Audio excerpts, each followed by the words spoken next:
in closing, I have learned so much from this, and I am definitely a changed person. I always had a great life.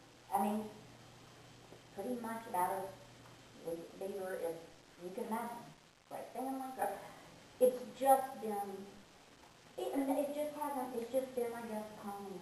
And this has really shown me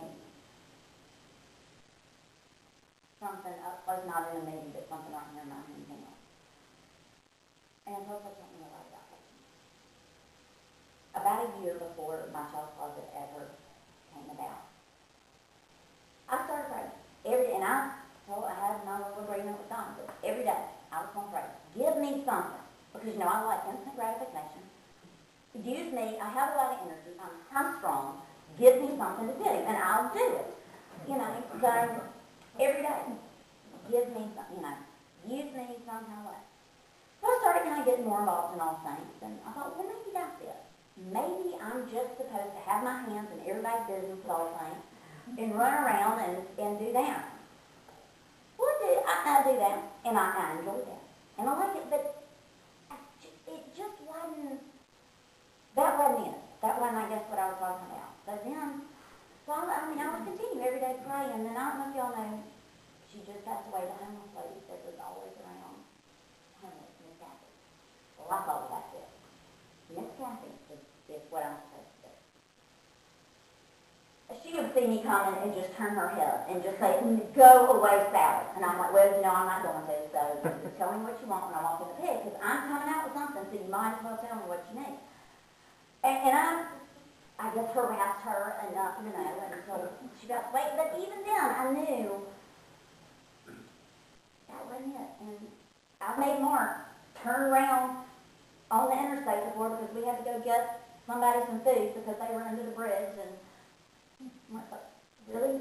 Yes, Mark, we have to do it. And we did, you know, and we chased people down to give them food and to make, you know, give them money. But that still wasn't it. And when Blanche called me that day, I did not realize that this is what God wanted me to do. Because it wasn't going to be work, so it wasn't going to be anything. You know, it wasn't going to be anything. This was never anything I had a huge passion around. I never laid that at night thinking about me people and what they were. That was not. I don't know. That this is just not anything I could have ever planned or anything I could have ever just said, this is what I'm going to do. And every day I am so thankful that God has given me something. I've never felt so good about something that I've done and knowing that anything I've ever done has mattered as much as this. And God gave it to me when I needed it. It took a long time. It took over a year of me every day praying for something. And I didn't really understand why it wasn't time. But had it come at a different time, I wouldn't have been able to get it maybe the time with attention. But I was at a place in my life where I needed something so bad. And it just like me. And I just was about ready to go. And then he gives me this. And Blanche and I try to pray every day that we don't ruin it, that we can be flexible, that we cannot get too much ownership over it, you know, to always be flexible and not to let our pride, and I worry way too much about the way things look, and I will spend more time worrying about the logo on a bag than maybe getting the club. And so we have really had to just pray that our priorities stay set, that we continue to do this and not mess it up, and just let God use us to do something. And it's hard to come out of that control. Nothing I've ever done has ever touched me, affected me. And it's really hard because, and I was talking to a physician, and we didn't know what we were getting into. And people that are social workers, people that work in the mental health field, they have training for this. They have 4 years plus of how to deal with this. We don't. And it is very hard to let a lot of it go. And they're not coming home, and I really can't home. And I can't. We had a lady just today that came in, and she was shaking. And I said, Miss Jefferson, cold. No.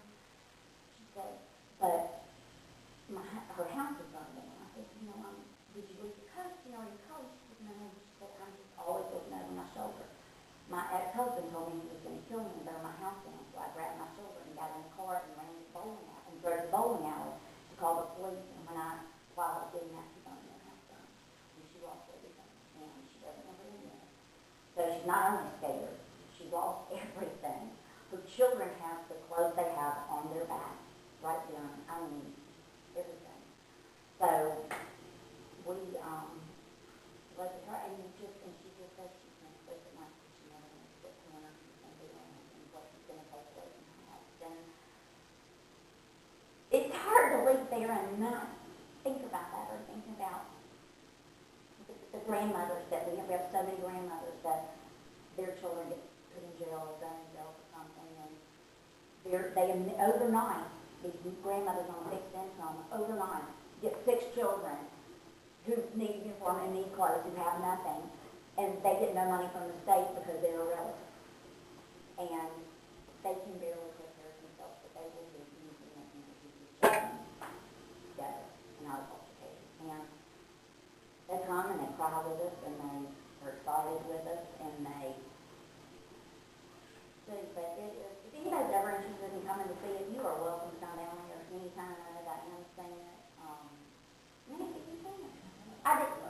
We'd love for you too. We've got a big sign. Mark let us drill in a big sign out and back, by the door of my closet, and we've just taken over everything. And Adelaide Booth painted this out corner of our logo for us, and all the children that come get to sign it, and that is the biggest deal. Some of these children have never had a picture. And getting to sign it was, it's like, and they put their name and their street name, and their everything they want to do. I know all about what a Scully is, and we know a lot about urban fashion. And that's the only other thing I wanted to say was just our typical client is not what I think Blanche and I probably saw. I think we go to a lot of inner city. There are so many children. We have children from here, from the Sadie'sville, Homewood, and all over parents who, that one lady from Basadia, the dad was really sick and couldn't work. She was working in a doctor's office. They cut her hours. They lost all their benefits, and their child was diabetic. So they immediately got a $600 a month extra thing tacked on with her salary cut and benefits. So it's like, okay, my child's insulin and food, there was no money for class. There was no anything. So we have been shocked walking through that door, and you may think, when you came, you might think, oh, well, they have a nice car. But what, when you find out what they're going to do, then they are Blanche and I do not want to be in charge of screening it, because we're not ever going to turn anybody down and everything else. So when they come to us, we know why, and it's so, thank you for listening, and I appreciate it. And just all thanks has been, we would not be anywhere close to this successful without the prayer support, financial support, clothes.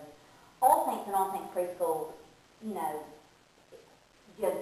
is so much the majority of the clothes that we have, and they just keep coming in. I don't know from where, but thank you for it, because we need them. We'll never, ever have enough of too many. And so thank you for listening, and I appreciate it. And I wanted to end it on a quick little, to help you put a face with some of the names.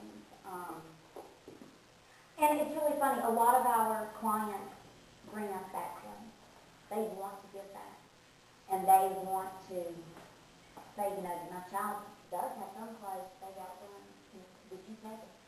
That happens so often. We tell them, we can only stay business as long as we have clothes. And they can come twice a year, every season, unless one lady came, she's been 3 times because they had a house fire and smoke damage and everything. About 3 weeks after she came, and got a bunch of clothes. So